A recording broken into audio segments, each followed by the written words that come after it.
Hi friends, నేను మీ నాయుడు సార్ని. 100% మీరు మాట్లాడతారు నిహాలి స్పోకెన్ ఇంగ్లీష్ ఇన్స్టిట్యూట్.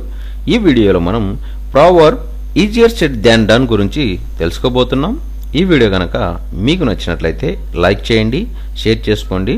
మీరు కనుక మన నిహాలి స్పోకెన్ ఇంగ్లీష్ని మొదటిసారి చూస్తూ ఉన్నట్లయితే తప్పకుండా సబ్స్క్రైబ్ చేసుకోండి. ఈజియర్ సెడ్ దాన్ డన్. ఈజియర్ సెడ్ దాన్ డన్ అంటే ఏదైనా చెప్పడం తేలికే, చేయడమే కష్టం అని అర్థం.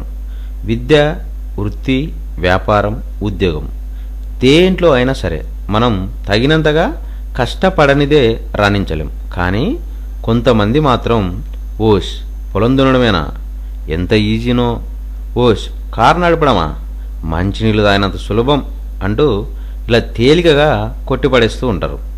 ఇలాంటి వారు ఇలా అనడానికే పుట్టి ఉంటారు. మరికొందరైతే ఇది ఇలా చెయ్యి, అది అలా చెయ్యి, ఇలా చేయకు, అలా చేయకు అంటూ ఇతరులకు అదే పనిగా సలహాలు ఇచ్చేస్తుంటారు. వీరు ఎగ్జాంపుల్ చెప్పుకోవాలంటే మనం క్రికెట్ ఆడుతున్నప్పుడు ఇక్కడ రచ్చబండ పైన కూర్చొని ప్రతి ఒక్కరు సలహాలు ఇస్తూనే ఉంటాడు. కానీ బ్యాట్ పట్టుకొని గ్రౌండ్లో దిగినోనికి తెలుసు ఏ షాట్ ఎలా ఆడాలి, ఆ షాట్ని ఎందుకు ఆడకూడదు అనేది కూడా.